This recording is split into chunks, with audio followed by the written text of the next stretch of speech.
In this video, I'm going to be showing you how to make a survival hunting spear in any situation where you'd be lost and you need it to forage, hunt, or defend yourself. And what you're going to need for this demonstration is a stick. I recommend an extremely large one, either minimum of your height and maximum of 7 to 8 feet for a full-length spear. The reason you would want it to be this long is if you're walking through the woods with it, using it as a walking stick and you trip and fall, you don't want it to impale you.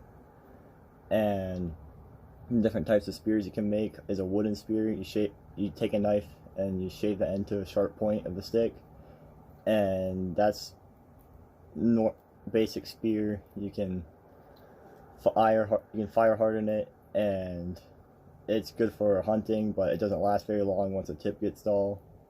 Another one you can do, which we're going to see in this video, is you can lash a knife to the end of the spear, but you should only use this if you have 2 knives. Because if you throw it at an animal and it gets stuck in the animal and the animal runs off, then you're out of luck in the knife department. But materials needed for this video: a stick, 6 to 8 feet, mine's around 8 feet. A pocket knife, it's going to be any pocket knife you want. I recommend a longer one. And then rope or lashing to tie it to the end. Of the stick. So to make the spear, it's going to look something like this.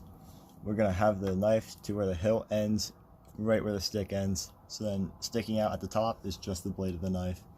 And we're going to use this rope to tie it together, and as I'm tying it, I'll show you more. When tying the knife, you want to go around this way first, across the knife and the stick. And then after that, you're going to go behind the handle and wrap from bottom up to further secure the blade. This just makes it safer. And another note, when using a knife, safety is always important first, because if you stab yourself in a survival situation, it's game over. There's no one there to help you. And yeah, that's just bad. So you can put duct tape over this, or you could use gloves. And that just makes it less chance of cutting you. Alright, now that the lashing is done, go across first and then up and around like that and tie it off. You can see that the blade sticks out at the point just here, just like a real spear would.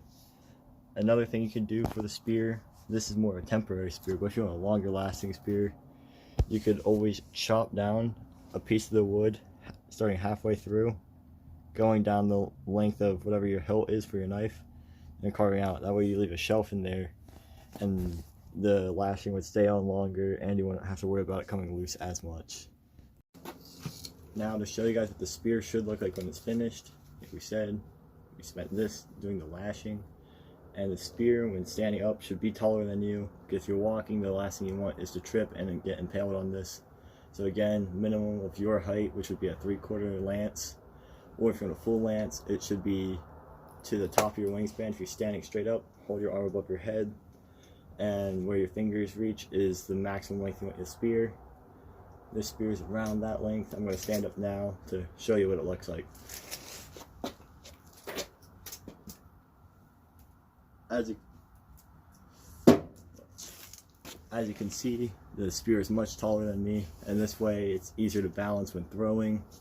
I won't fall on it and get impaled if I trip in the woods. You can use it for foraging, hold it above your head, get fruit out of the tree, move stuff, and if you are trained and know what you're doing, you would be able to hold the spear and throw it at an animal, as long as your knife is good. But remember, if you're going to throw this spear, make sure you have 2 knives, because you get stuck in a big animal and the animal runs off, you're out of a knife.